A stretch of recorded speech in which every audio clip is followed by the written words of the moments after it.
This is the main gate of a great Roman city on the empire's northern frontier in Germany. It advertises the presence and the impact of Rome. And it's still here 2,000 years later. Rome was built to last. But it didn't.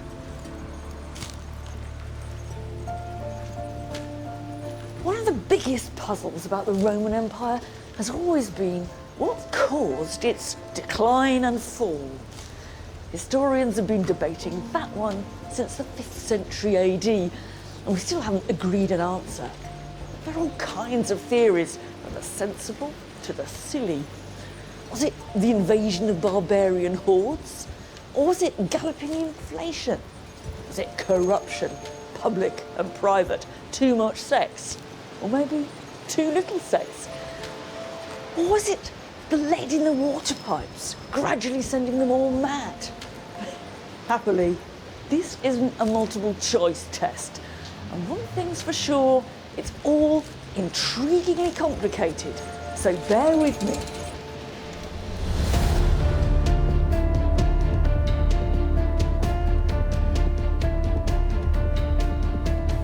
From its mythical origins to the reality of empire, stretching from Britain in the north to the fringes of the Sahara in the south, Spain to Israel, the Nile to the Rhine.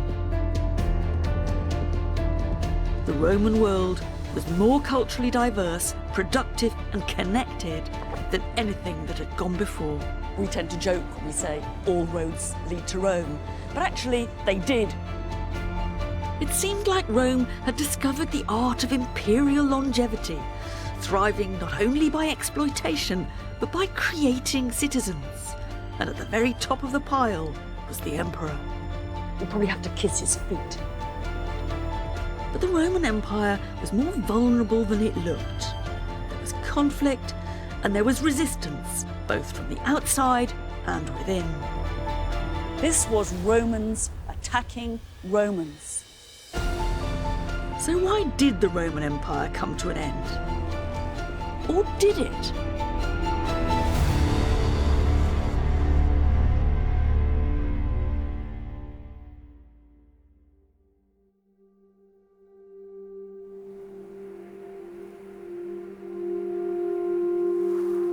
No one's ever going to know for sure what caused Rome's decline.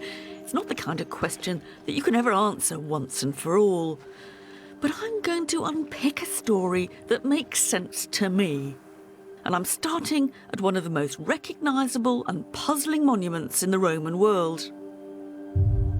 The 115-kilometre-long Hadrian's Wall that spans northern Britain. Built in the 2nd century AD, when the empire was at its widest, what its construction hints to me is a shift in the way the Romans saw the empire and what happened at its boundaries. In some ways, Britain was Rome's Afghanistan. The Romans always found it terribly hard to get the upper hand, particularly in the north of the country. It wasn't that there were loads of pitched battles between Romans and barbarians, but there were decades of terrorism and guerrilla warfare. The wall must have been something to do with controlling that. But it was never a straightforward defence against the enemy. It was more a Roman statement. This really is an aggressive structure, ploughing through the country from one side of it to the other. It seems to me there's two things going on here. First of all, it is a major symbol of Roman power, and it's speaking to those people out there to the north and to those down there to the south. But there's also a new idea of what an empire is that's at stake here.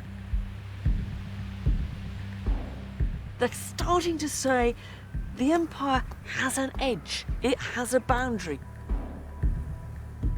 And they're doing that here and in other places in the empire. And this is the start of the empire being mapped. And that made a big difference. As we know now, the moment there's a physical barrier, whether it's a wall, a fence or a river, it doesn't just keep people out, it also entices them in. And there was an extra urgency to that when almost everyone inside the empire was a full Roman citizen, almost everyone outside not. It wasn't a simple standoff between insiders and outsiders, Romans and barbarians. The frontiers of the empire were always pretty porous in our terms. You even find so-called barbarians serving in the Roman army. All the same, there was a whole series of flashpoints that put the empire on the defensive against invaders, against waves of refugees, and against economic migrants. And to be honest, it was quite difficult to tell the difference between those three. The effect of all that was somehow to turn the empire inside out. The centre of things was now on the margins.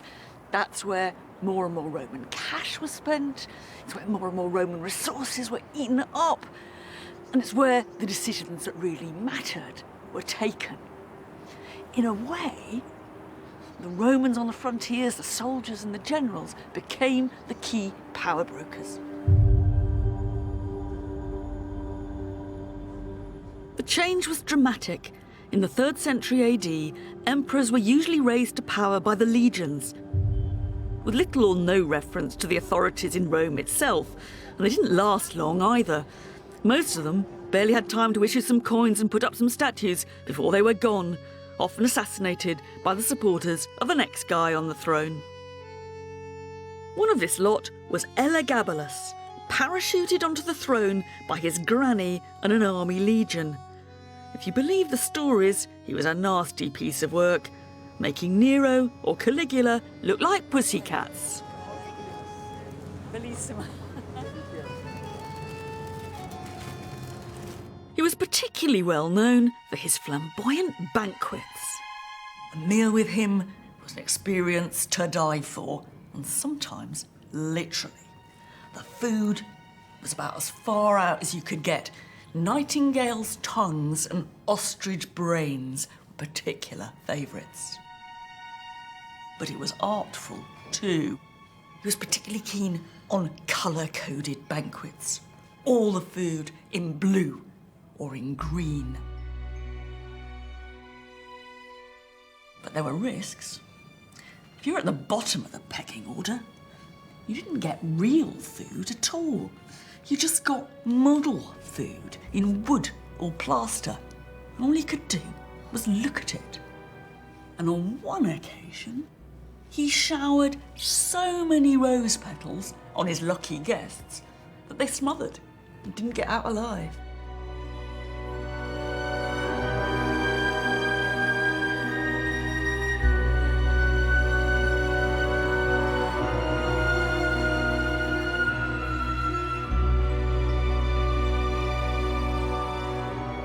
The emperor was a complete fashion freak. He never wore the same pair of shoes twice.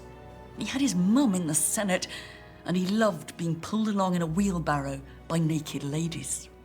He even went so far as to change sex, and he had a vagina surgically constructed. Now, this isn't all literally true. For a start, Elagabalus was only 14 when he came to the throne.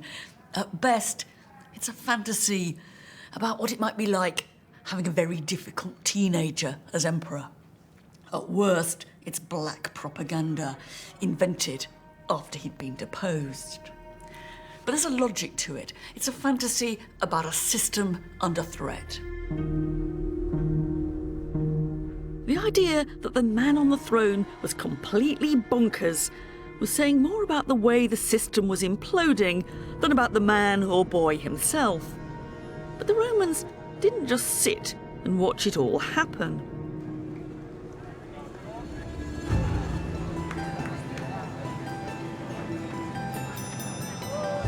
And the best way to explain how they tried to restore order. Prego, signora. Ah, grazie mille. Buon appetito. Is with another meal. This is called a pizza romana. And one thing's for sure, no Roman ever ate it, because for a start, they didn't have tomatoes. But if you suspend disbelief for a bit, it's quite a good way of visualising the problems the Roman Empire's facing. The pizza is the empire. Rome is a tomato in the middle. Problem number one, the empire's very big. Communications across it, very slow. But Rome's here. It's really weeks away from getting its commands out to the frontiers. So what do they do about it? Well, as usual, the Romans improvised. They decided to cut the empire in two. It's quite difficult cutting an empire in two. And you can even go further. You can say, divide the empire into three with three joint emperors. You can even divide it, you can even cut it, you can even divide it into four with four joint emperors. The advantages of this are obvious. You get manageable chunks to administer. One emperor for that, one for that, one for that, one for that. The disadvantages are obvious too. This guy decides he wants to have this person's share, and so you get conflict. And what looked as if it was kind of devolution turns out to be disintegration. The other problem they deal with is what to do about Rome. And here we get another kind of devolution. You get a series of mini capitals, and these are the olives, for the different parts of the empire. That one, let's say, is in the east, that's Nicaea. This is Trier in Germany, or Ravenna or Milan in Italy. And those cities can be administrative centres for the different bits, and that makes all the kind of problems of communication and so forth much easier. What to do about Rome in the middle, when all the decisions really are being made in these other capitals? Well, the answer is that Rome stays looking lovely, it stays being a grand symbolic centre, but it's not really doing anything. In a way, this poor old tomato has become a bit of a white elephant.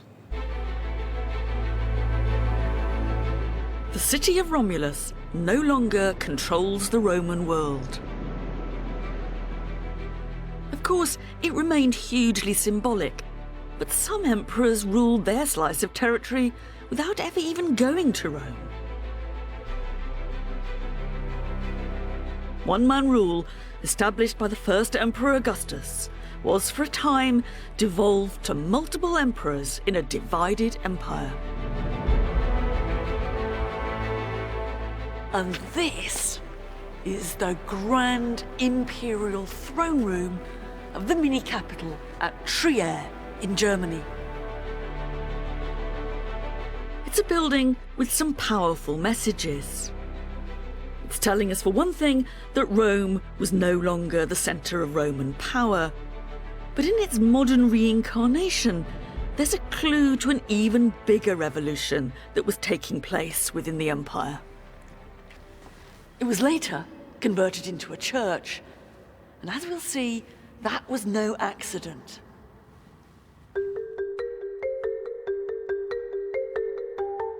Because there was something bigger happening than any of those problems on the frontiers, mad emperors and rivalrous legions. The entire Roman belief system was being challenged. And to understand that, we have to go further back into Roman history to see how the relationship between the gods and the Roman state had traditionally worked.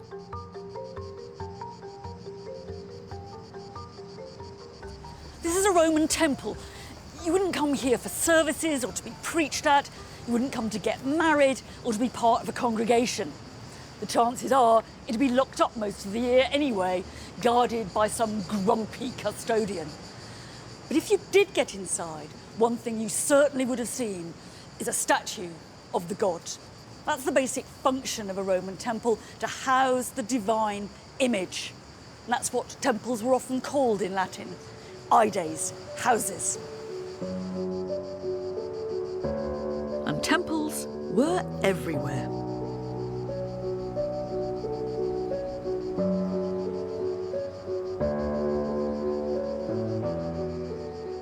So why do they need so many? Well, this one was put up to the god Hercules in the middle of the 2nd century BC, almost certainly with the profits of Roman conquest in the east. And that was a common pattern. A general in the middle of battle would vow a temple to the god if that god would grant him victory. And when the general returns to Rome successful, he uses part of the spoils to finance the building.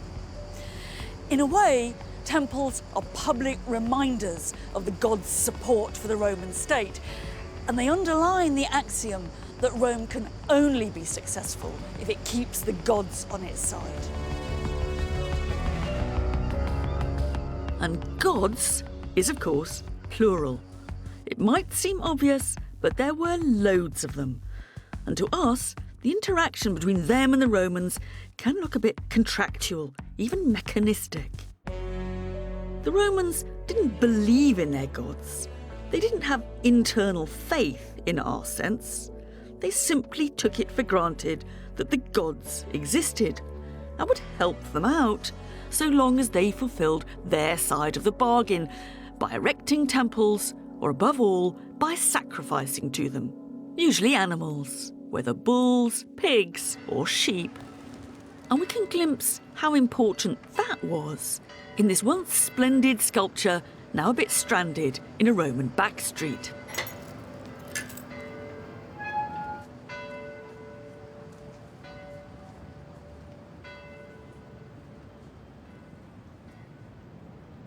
Here we've got a scene of sacrifice to the gods.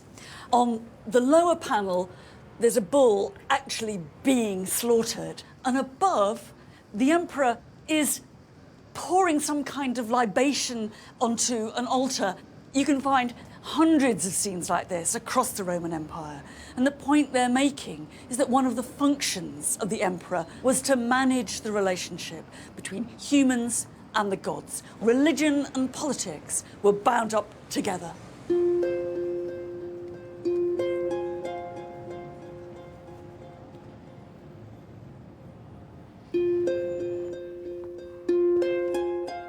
There's a decidedly public, a decidedly matter-of-fact side to all this.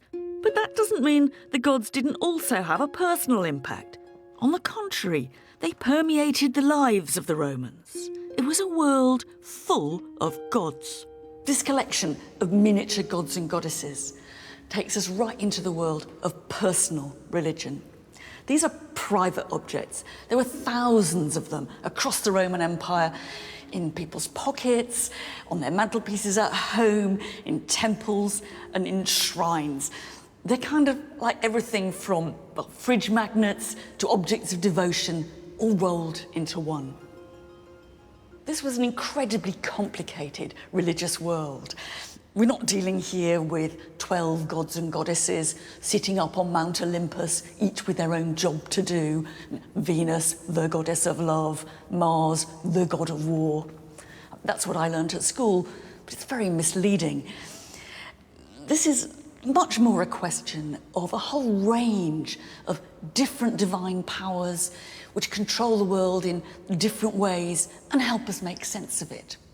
That might be questions of where did human life begin? Or much more practical things like, will I get across the sea safely? In that case, you might have decided to turn to the god Neptune, the god of the sea. But equally, you might have approached Minerva, who had to do with the craft of seafaring, or Hercules, who protected humanity in their struggles against adversity. Or you might equally have turned to Mercury, the god who helped you get places and helped you make a profit. This was an extraordinarily flexible religious system in which people made their own religious choices and they created their own religious world.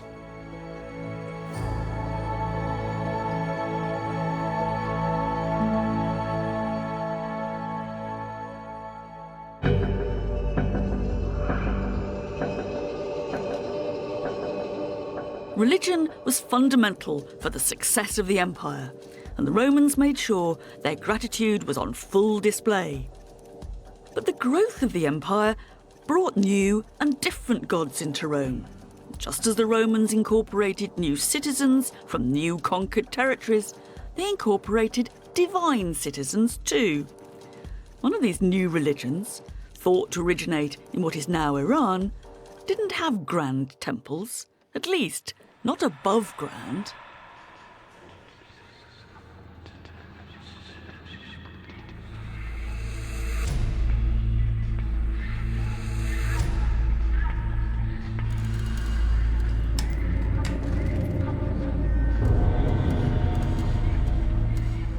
This is a wonderfully preserved temple of the god Mithras on an absolutely standard pattern all across the Roman Empire. They look a bit like this.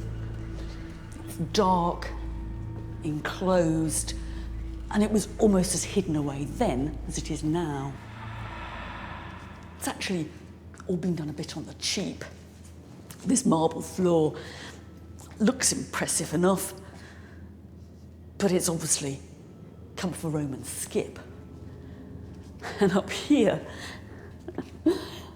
they've even made their little steps by cannibalising some old inscription. Using whatever they could lay their hands on, they created an underground religious world, a cave, which was thought to be an image for the cosmos itself. This was a place where people came together to worship. The worshippers would have reclined here just as if they were dining, and presumably whatever ritual went on in the middle. To judge from the image of Mithras himself, usually shown killing a bull, animal sacrifice was central, even if other details are pretty mysterious. What we do know is that it was entirely men.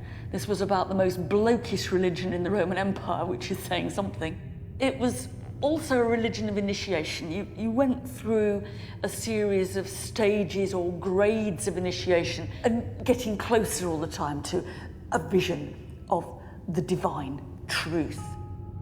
The best clues to the strange world of Mithras comes from the imagery salvaged from several of his temples.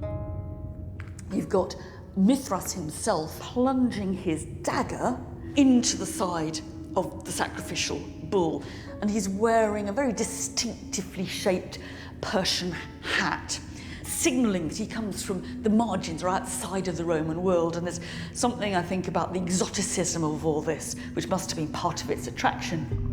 But exotic or not, it still fitted comfortably enough in the Roman world of polytheism. Real problems began when monotheistic religions came into contact with Rome. The worship of just one god and the exclusion of all others was something that went against basic Roman assumptions.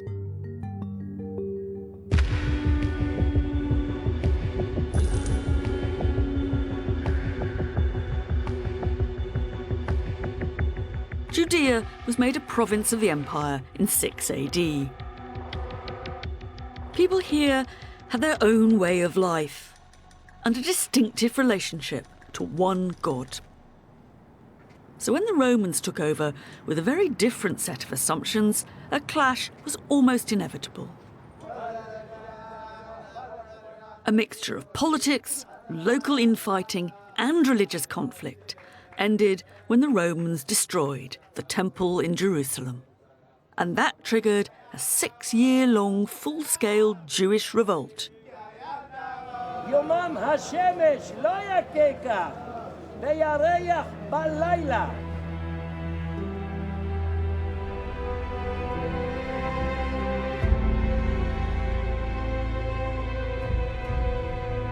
The end of that war came at a desert outpost called Masada.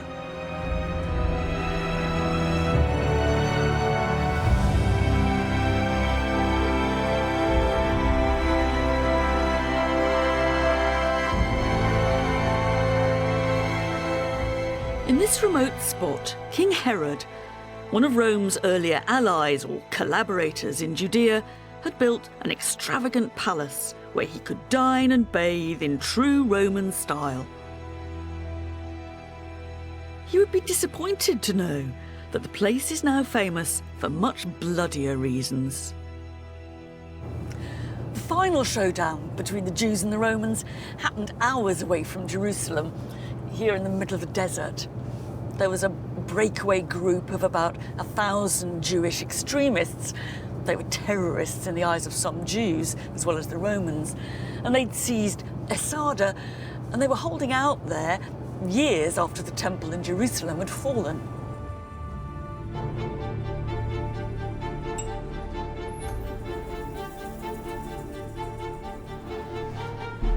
The Jewish rebels made this rock their base and eventually met their deaths when the Romans caught up with them.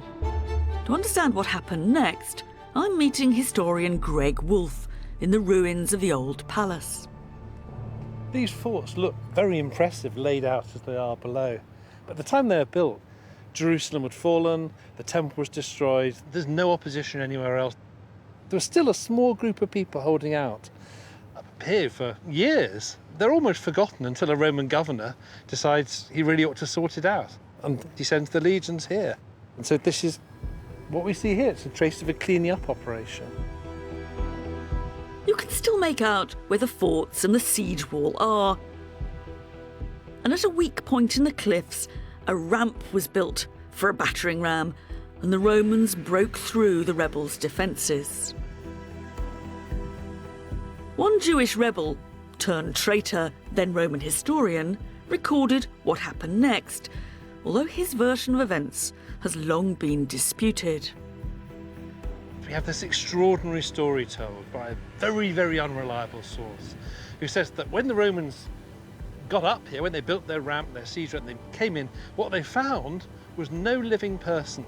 Nearly 1,000 people who'd been up here had, in some kind of mixture of suicide pacts and self-slaughter, had just gone, and there was nobody left except for piles of bodies and enough food to show they could have held out forever. But if this is true, who knows? It's become a powerful modern myth. So it's a story of heroic self-sacrifice for the cause.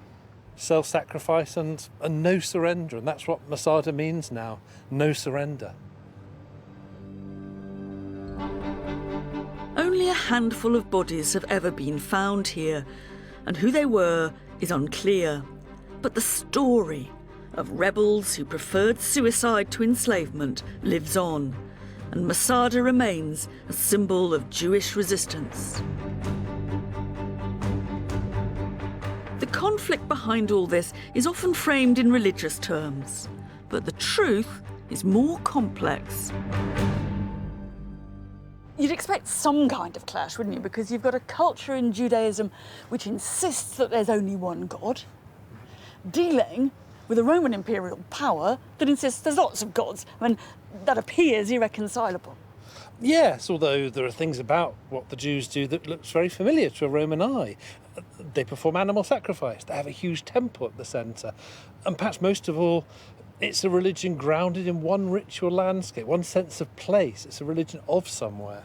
Which they can always manage that, can't they? That you can have a religion pretty much that is as weird to them as you can imagine, so long as it sort of belongs to somebody. So they're sort of happy with the goddess Isis because she's the Egyptians' goddess. The Romans didn't expect those they conquered to abandon their own gods. Part of the point of polytheism is that it can accept and incorporate new and different divine powers. But they did expect them to recognise the relationship between the Roman state and religion. For the Jews, it's much more difficult to accommodate the Romans because their own history by now is a history of being subjected to one empire after another and being subjected to persecutions of different kinds. And so it's much more difficult for the Jews to fit the Romans into the system rather than the Romans to fit the Jews into their system. And that's where things broke down.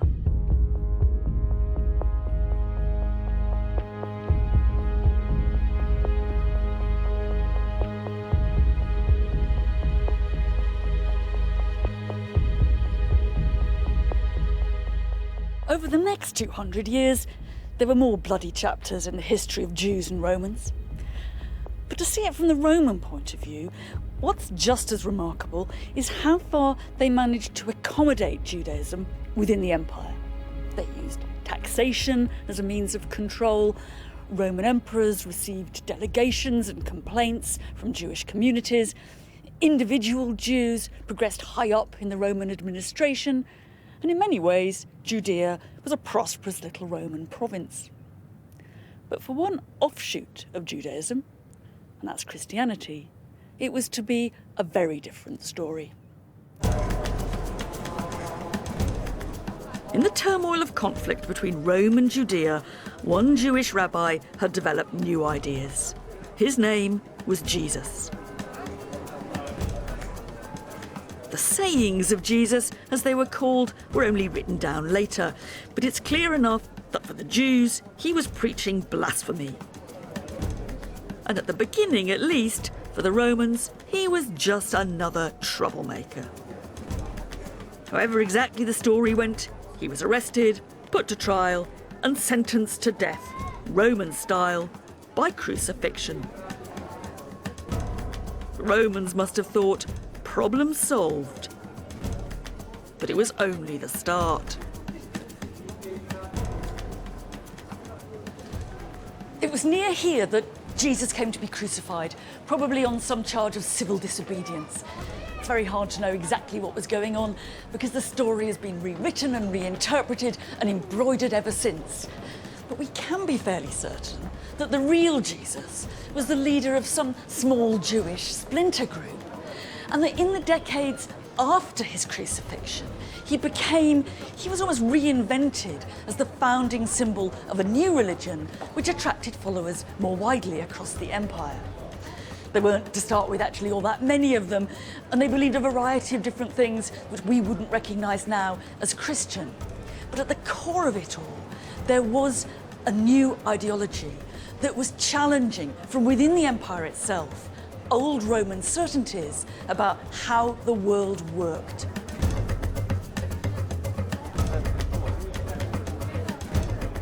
Today, Christian pilgrims from all over the world flock to Jerusalem to visit the spot where Jesus was buried.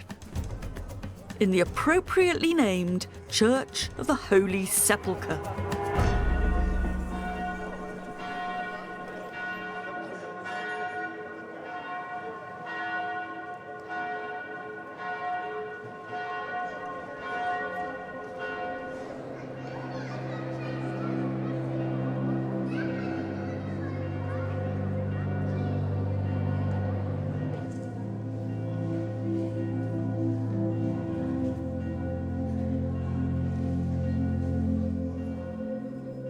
Although to call it a church is an understatement. Under one roof, a bewildering array of Christian sects fight to be heard.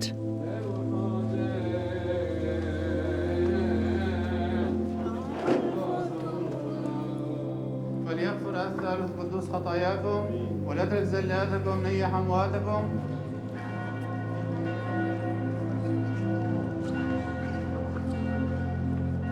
And the biggest queue of pilgrims and curious tourists is by the shrine that surrounds Jesus' tomb.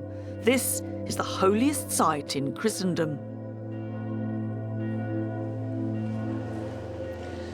The idea that Jesus rose from the dead would have been the least puzzling part of Christian teaching for most Romans. There was a combination of far more radical ideas than that. It wasn't just that there was only one God. Those who followed Jesus could take no part in sacrifice, and they were to prepare themselves for the kingdom of God, which transcended the earthly power of Rome, and which might be coming soon. Add to that the very strange notion that poverty was a virtue, not a misfortune, and some pretty hardline views about sex. And it's not difficult to see how some Romans might have been curious, even attracted to Christian teaching. Many others would have been baffled or affronted by what must have seemed like an assault on their world order. Christianity flew in the face of what Romans had traditionally thought religion was all about. And that contradiction may be one reason why Christianity was initially slow to take off. But when it did, it exploited the very network of communications that linked the Roman Empire. One of the key figures in spreading the word was a small-time Roman salesman from Turkey, better known as St. Paul. Jesus himself wasn't a big traveller, but Paul not only got everywhere across the Eastern Mediterranean, he also used the long-distance mail as a way of broadcasting to far-flung Christian communities. And the letters he wrote are still part of the Bible. Corinthians, that's the letter he wrote to the Christian church at Corinth. And he's writing to the people of Thessaloniki, to the people at Ephesus, the Ephesians, and to the Christian church in Rome. They're part pep talk, part instruction, and not all of it's entirely to my taste. Man is the head of woman, he says. It's never going to be my motto. But what does strike me are the geographical horizons that these letters display. He talks about being in Macedonia and going to travel to Ephesus and then move on to Corinth. It's the connectivity of the Roman Empire that these Christians are exploiting. Christianity was born within the Roman Empire, and the people who became its followers rode on its connectivity. In port towns like Corinth and Thessaloniki, you could find goods, work, and a new spiritual guide. The empire's trade routes became Christianity's broadcasting service.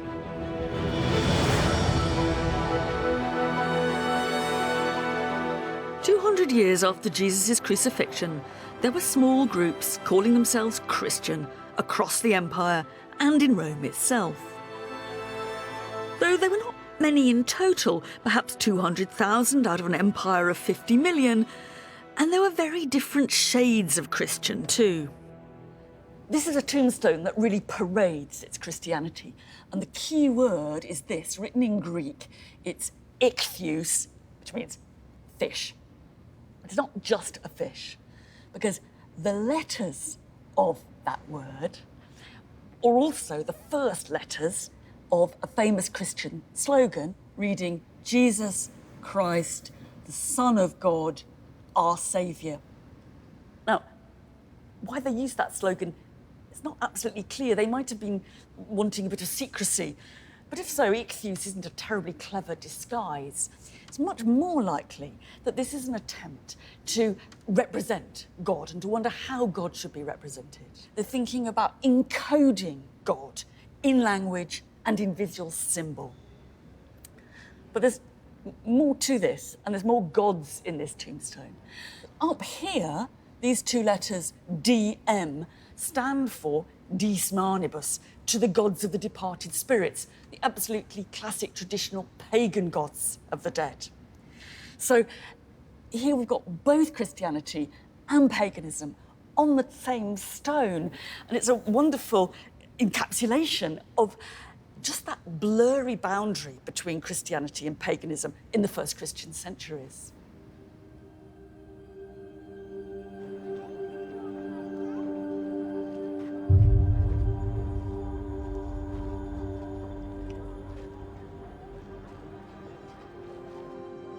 Most Christians in the Roman Empire probably inhabited that blurry boundary.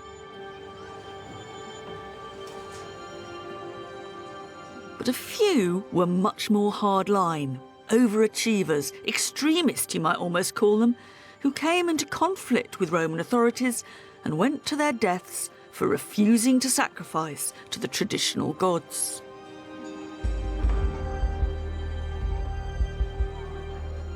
One spring day in 203 AD, a young Roman woman, the mother of a small baby, was thrown to the wild beasts in an amphitheatre not unlike this one.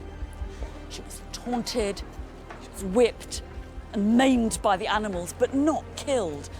A gladiator came, to finish her off, after one painful mishit, she calmly took his blade in her hands and guided it to her throat. Her name was Vibia Perpetua. Her only crime was to be a Christian. This was Romans attacking Romans.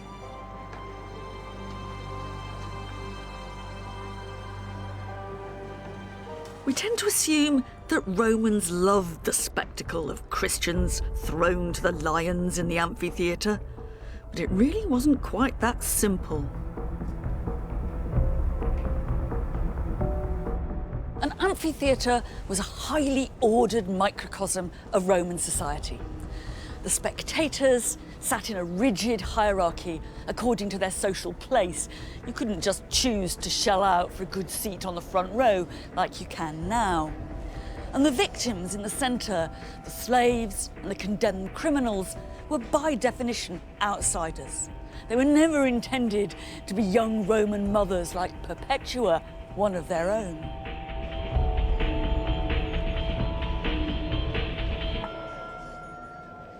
Hardly surprising that her prosecutor tried to get her to think of her young baby and to recant her faith.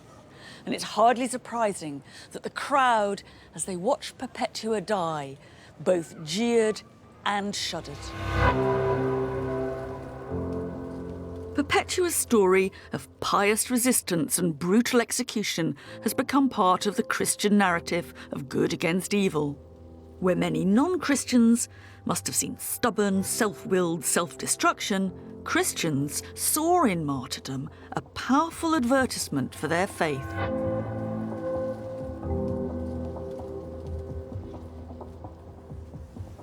Long after their moment in the arena, stories of the killing, the torture, and the excruciating suffering were told and retold in meticulous and sometimes lurid detail. The bravery of the martyrs in the face of sadistic cruelty seemed to validate the faith for which they died and to offer other Christians an example they might glorify, though not follow. Quite why the Roman authorities chose to send them to their death remains something of a puzzle. That's largely because almost all the evidence we have comes from the Christian Romans themselves. It's an extreme example of history being written by the winners. If we try to see it from the side of the Roman authorities, the fact that the Christians refused to sacrifice threatened to disrupt the good relationship between the state and the divine powers, which ensured the success of the empire. It was pure treachery.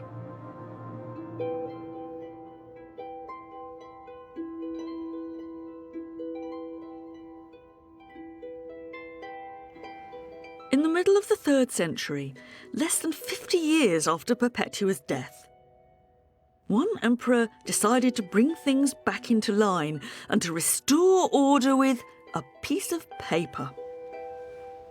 These are scraps of papyrus from a Roman waste paper basket in the province of Egypt, and they're some of the most important things ever to have been found in a waste paper basket. And it's also a wonderful example of Roman bureaucraties. They are personal certificates proving that their owner has sacrificed to the traditional gods. The gist of the message is up here, saying so-and-so has sacrificed, it's been witnessed here, and then one of the witnesses has signed. His name was Hermas, and this guy's actually signed several of these certificates. The reason why he's done that is because the Emperor Decius had ordered that everybody in the empire should prove they'd sacrificed to the gods. This is often treated as a centralised persecution of the Christians because, of course, true Christians couldn't sacrifice to the traditional gods. And we know, in fact, that some of them didn't and supposedly went to their deaths. But even Christian writers tell us that many of them, and this is, I think, where I would have been, either sacrificed anyway or just kept their heads down. What's going on in the Emperor's mind is also rather different, I think. I'm sure he's not planning more bloody spectacles of Christians versus lions. What he's wanting to do is to ensure that every single one of his subjects signs up publicly to the institution of sacrifice, which is the ritual that ensures the proper relationship between the Roman state and its gods, and ensures Roman success. I mean, in a way, this is a clumsy and rather heavy-handed attempt to restore political and religious order to the Roman world. His project didn't last long, and neither did he. Decius wasn't dealing only with the Christians, but between the invasion of the barbarians and internal rivals, his reign only lasted 2 years, and he ended up killed on the battlefield. It would have been beyond the wildest dreams of Perpetua and those who died like her that in less than 100 years, Rome would turn in exactly the opposite direction.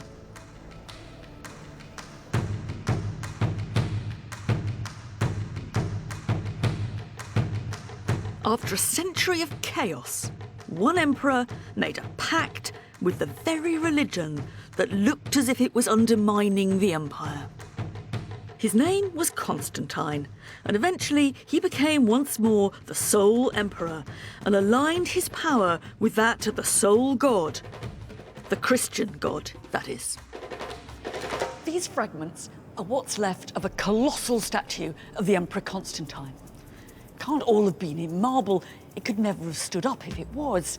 We have to imagine a brick and a bronze core, and these bits sort of stuck on the end. It's an entirely new vision of imperial power. Of course, there have been colossal statues of emperors before, but just look at that face. Superhuman, staring, almost abstract. This isn't an emperor who could conceivably be one of us. This is an emperor we have to worship. We probably have to kiss his feet.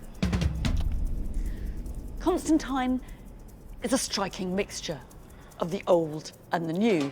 He comes to power in civil war, he celebrates a triumph, he acknowledges divine assistance, and he has a big building programme in the city of Rome. All that's very traditional. What's new is that the god whose help he acknowledges is the Christian god, and what he builds in the city is not temples, but it's churches. We really don't have a clue why Constantine became a Christian. It might have been a sincere spiritual conversion.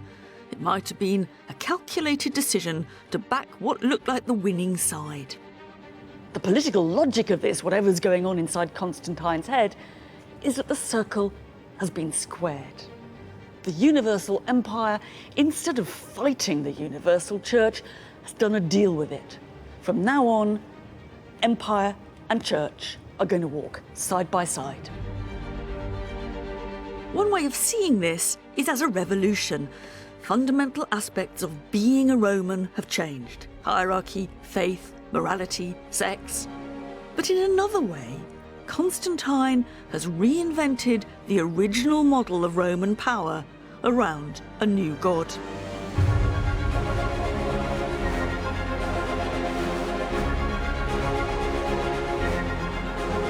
And he sealed the deal by building a new capital, which eventually became the new Rome. Constantine's city was Constantinople. We now know it as Istanbul.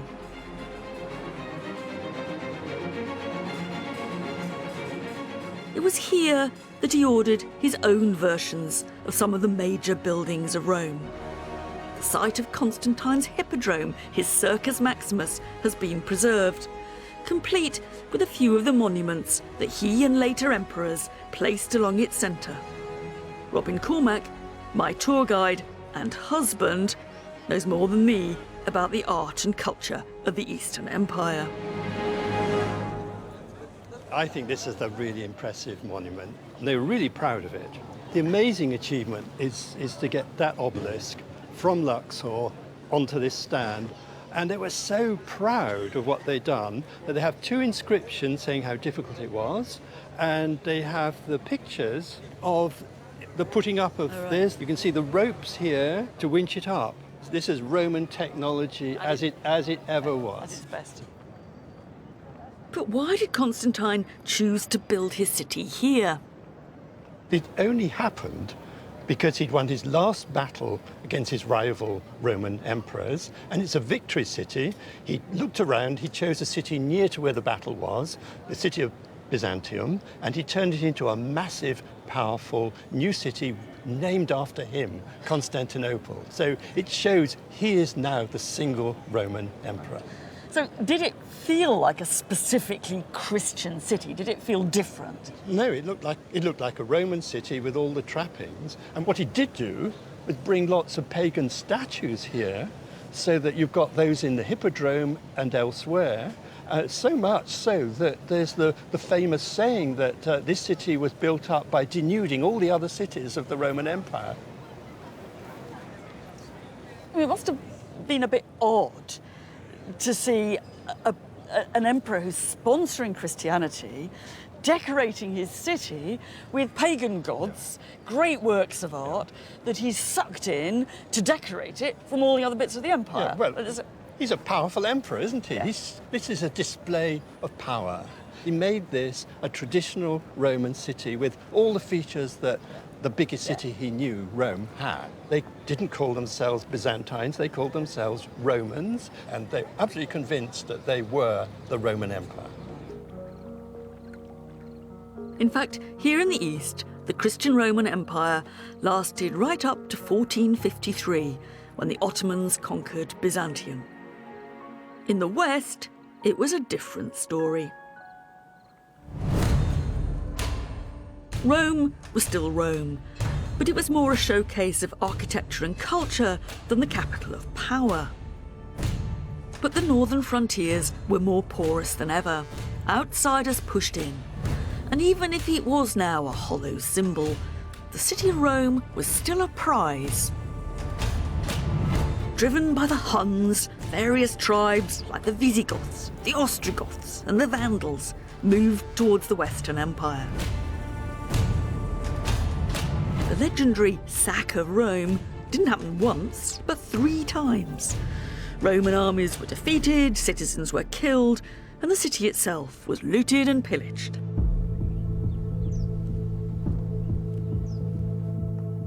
The very words barbarian and vandal now conjure up a picture of wanton destruction of all that's civilised. But that popular image, powerful as it is quite unfair. This is a wonderfully vivid 19th century attempt to picture the barbarian hordes in action, destroying the city of Rome. Long hair, funny top knots, plaits and moustaches. And a couple of them are trying to topple one of the symbols of imperial power. And their mates are getting their torches ready to set the place ablaze. Actually, the world of the New West was nothing like this. It's true that political unity had collapsed and there was plenty of destructive military conflict. But what emerged was a series of rival powers who were in effect mini-Romes, who were trying to buy into the prestige of Rome and Romanness rather than trying to buy out of it. They sponsored Latin poetry, they developed the traditions of Roman law, and they were more likely to be restoring the monuments of the Roman past, not trying to pull them down. The empire, in a political sense, had gone, but the cultural hegemony of Rome remained, even in the West. These people were not Romans, but they were imitating Rome, much like many modern empires have done ever since. With these barbarians imitating the Romans so closely, can we really call it the fall of the Roman Empire? How do you decide how or when an empire starts or ends? What counts? Is it territorial control? Is it law or culture? Is it the Roman brand? There has been an enormous transformation, and in many ways, this is no longer the empire that looked back to Romulus with his definition of what it meant to be a Roman. It's a transformation, a revolution almost, that I see clearly here in what was once Rome's mini capital of Trier in Germany, in the grand imperial throne room that later became a church.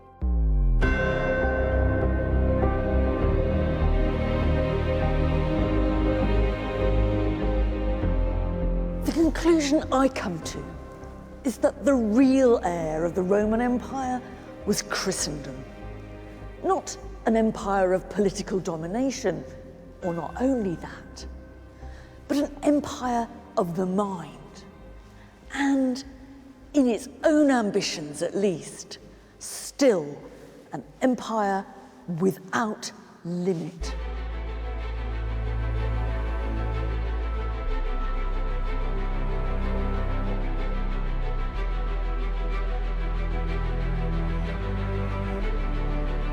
From the mythical beginnings of Romulus and Remus to the political and military systems that enabled expansion, it's the image of Rome that, for better or worse, has acted as a benchmark for so many later empires.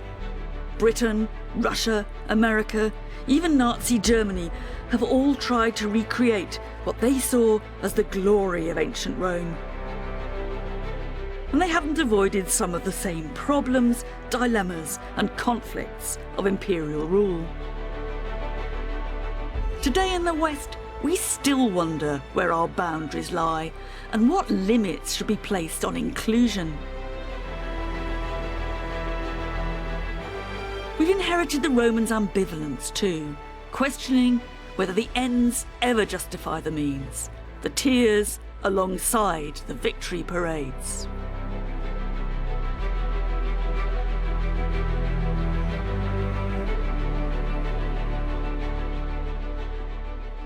2,000 years ago, the Roman historian Tacitus offered one image of the fallout of Roman conquest.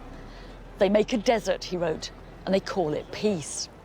I first read that when I was a bit of an awkward teenager, and I still remember the moment because it was the first time that the Romans actually seemed to speak to me.